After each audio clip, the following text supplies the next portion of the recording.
سلام، این هفته یک فیلم زیرخاکی رو میخوایم ببریم توی آفساید. فیلمی که در اصل خیلی قدیمیه ولی به تازگی با افشا شدنش در میان تب و تاب قیام موجی از سردرگمی رو در بدنه نظام ایجاد کرده.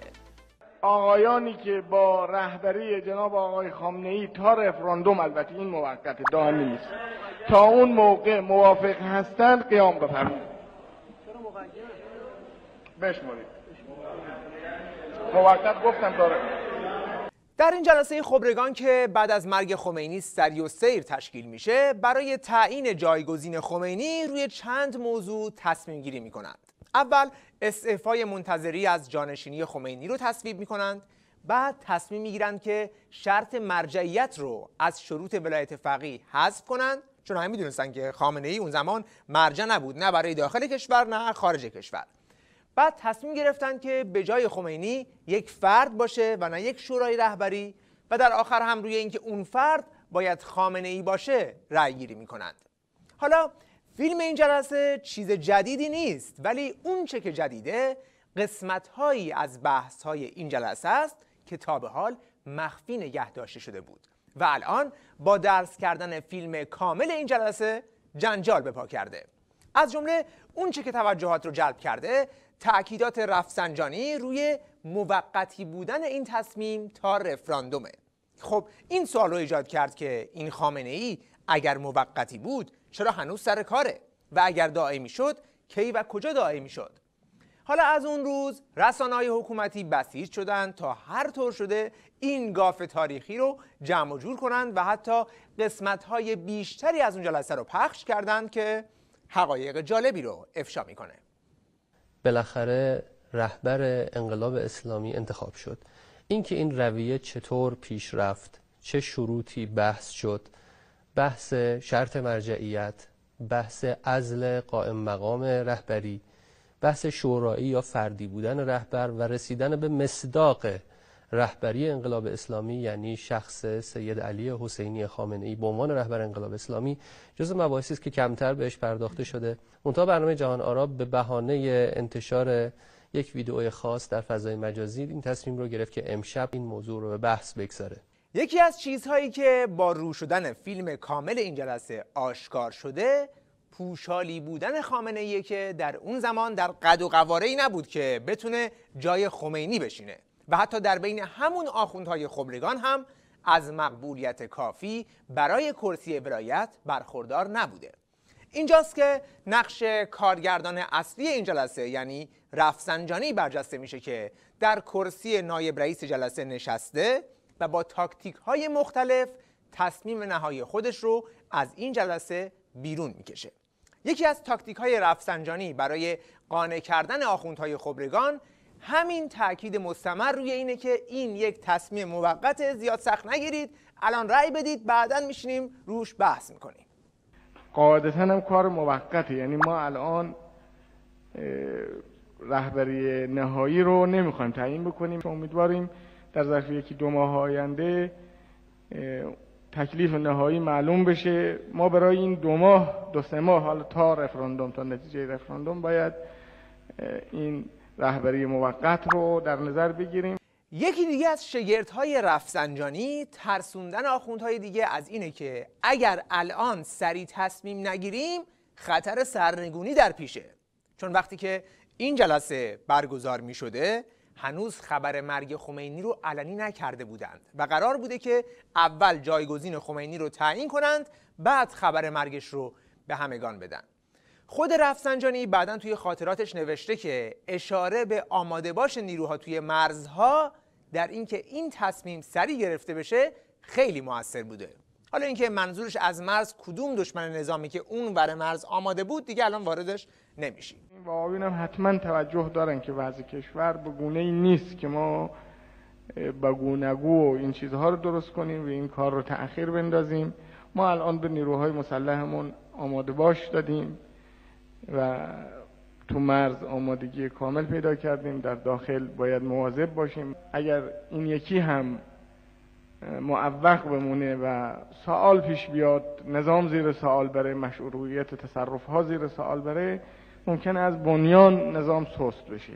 بنابراین ما خواهشی که از آقایون داریم با همتی که میکنن سعی بشه که ما سریع بتونیم تصمیم بگیریم برای این 2-3 ماه تا بعد با حوصله بنشینیم برای آینده فکر اساسی و نهایی رو بکنیم. رسانه‌های حکومتی در رفع و رجوع موضوعات مطرح شده توی این جلسه با آب و تاب تعریف میکنن که بله این رفراندومی که بهش اشاره میشه 2 ماه بعد همراه با انتخابات ریاست جمهوری برگزار شده و 9 روز بعدش هم یک جلسه دیگه خبرگان برگزار شده که در اون خامنه‌ای رو به عنوان ولایت فقیه دائم انتخاب میکنند.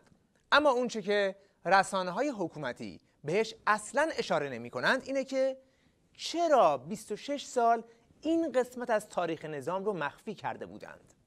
در این سالیان بارها و بارها درباره این جلسه برنامه درست کردند، اون رو نشون دادند، ولی همیشه تمام اشارات به موقتی بودن اون تصمیم رو حذف می‌کردند. نگاه کنید. رأی‌گیری برای اعلام نظر خبرگان منتخب ملت در مورد انتخاب ایشان به جانشینی رهبر کبیر انقلاب انجام می شود. موافق هستند قیام بفرمایید.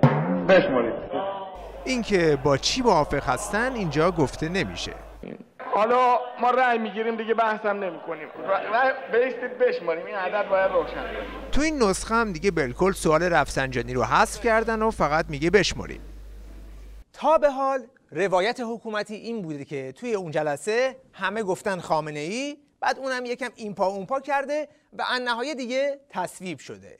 ولی در فیلم کامل که صحبت‌های خودش هم توش کامل هست، خود خامنه‌ای به پوشالی بودن خودش اذعان میکنه و گله میکنه که این کار اشکال فنی داره و کسی حرفهاش رو گوش نخواهد کرد. واقعا باید خون گریست بر جامعه اسلامی که حتی احتمال کسی مثل بنده در او مطرح بشه. حالا اینی که من نمیخوام درباره این صحبت کنم. مسئله اشکال فنی داره. اصلا از لحاظ فنی اشکال پیدا میکنه این قضیه. رهبری سوری خواهد بود، نه رهبری واقعی. من نه از لحاظ قانون اساسی و نه از لحاظ شرعی برای بسیاری از آقایون حرفم حجیت حرف رهبر رو نداره. از لحاظ شرعی هم حجیت قول رهبر در صورتی است که اون کسی که میخواد به حرف او عمل کنه او رو فقیه و صاحب نظر در امور دین بدونه. خب الان تو همین جلسه چند نفر از آقایون اومدن صحبت کردن، تصریح کردن که بنده صاحب نظر نیستم. جالب اینه که حتی اینجا هم بقیه برای این که قانعش کنن به خامنه‌ای میگن بابا این موقته، خیلی هم جدی نگیر. من در بحث فرد و شورا موقته، این موقته اشکالی نداره. این که در این جلسه خبرگان با عجله‌ای که اینا داشتن تا خلأ قدرتی پیش نیاد، اکثریت حضار نهایتاً به خامنه‌ای رأی دادن جای تعجب نداره، چون اگر شما یکم به سر و وضع و حالاتاشون نگاه کنید متوجه میشید که جمع تشکیل شده چه اندیشمندان متشخصی هستن. پا روی صندلی، بدون جوراب، پا برهنه، خمیازه، چرت زدن و اینا. خلاصه اینجور آدم‌ها برای سرنوشت یک ملت تصمیم گرفتند. اصلا مدرنیته توی این تصاویر موج میزنه. اما سوالی که رسانه‌های حکومتی بهش جواب نمیدن اینه که چرا در اون زمان و حتی تاکنون این قسمت رو مخفی میکردند.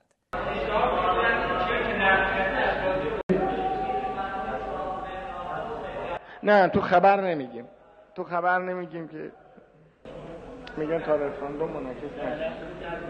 نه ما نمیگیم تو خبر، ولی این رأی این بود دیگه آقایون رو. چرا در اون زمان که میخواستن رفراندوم رو برگزار کنن به مردم نگفته بودن که این ولی فقیه موقته؟ و چرا هیچ فیلمی از اون جلسه دوم خبرگان که توش خامنه‌ای رو دوباره انتخاب کردن تا به حال نشون ندادن؟ سایت‌های حکومتی این سوتی به این بزرگی رو با این جمله ماسمالی کردن که به واسطه کوتاهی رسانه ملی در انتشار این فیلم تاکنون، شبکه‌های معاند توانستند موج سواری سیاسی خاص خود را از آن داشته باشند.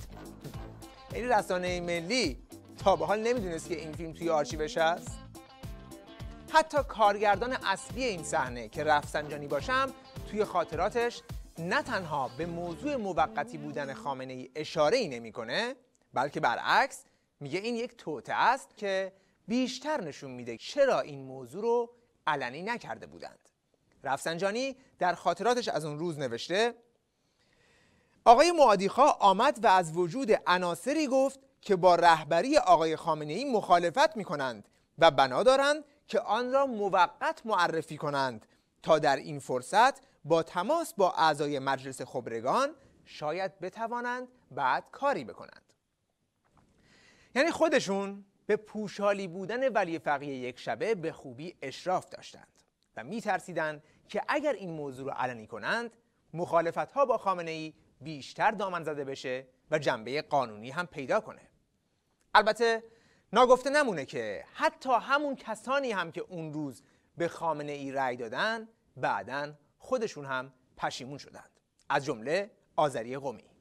این چطور همین آقای آذری که اسم بنده اول بار آوردن تو این جلسه، بنده اگر حکم بکنم ایشون قبول خواهند کرد؟ قطعا قبول نمی‌کنن. آخوند آذری قمی این آخونده که توی این تصویر هم دیده میشه که اولین نفریه که توی این جلسه اسم خامنه‌ای رو میاره و بعدش هم رفسنجانی هم رأی خودش رو به اون اضافه میکنه. 44-45 نفر ایستادن، فردی تصویب شده. حالا باید روی فرد رأی بگیریم.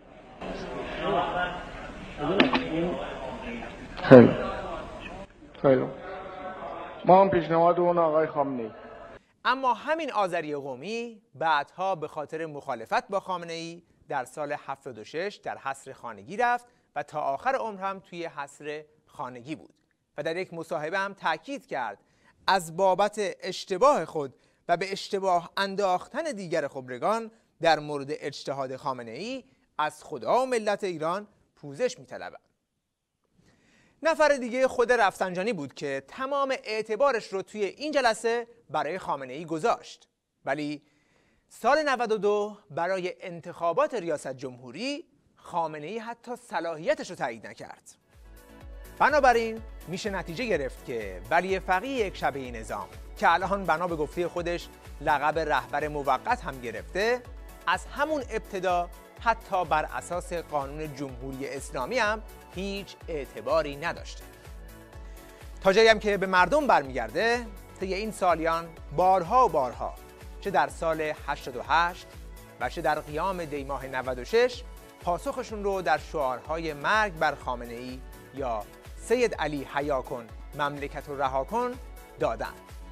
سید علی حیا کن مملکت رو رها کن، سید علی حیا کن مملکت رو رها کن. این برنامه رو با کلیپی از ابتکار متحورانه یکی از جوانان قیام به پایان میبریم که حرف تمام ملت رو در یک حرکت شجاعانه سمبولیزه کرده. روبروی فرماندهی انتظامی بخش شریف آباد، همونجور که فیلم دارید مشاهده میکنید میبینید، و اینم عکس کفتار که انشاءالله به زودی زود میکشیمش کنیم. همونجور که میبینید من بالای بنر هستم و برش آخر مونده که عکس این حیوان رو بندازم پایین.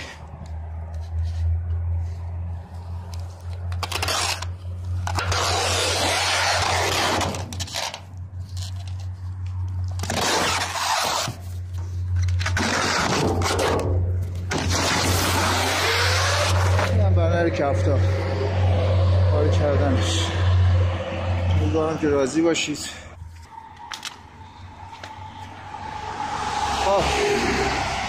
اینم بنر کفتار و پاره کردن و به زیر کشیدن. حرومزاده تو جاتون بالا نبود، کف زمینه زیر پای خودمون، میکشیمت پایین عوضی، میکشیمت پایین.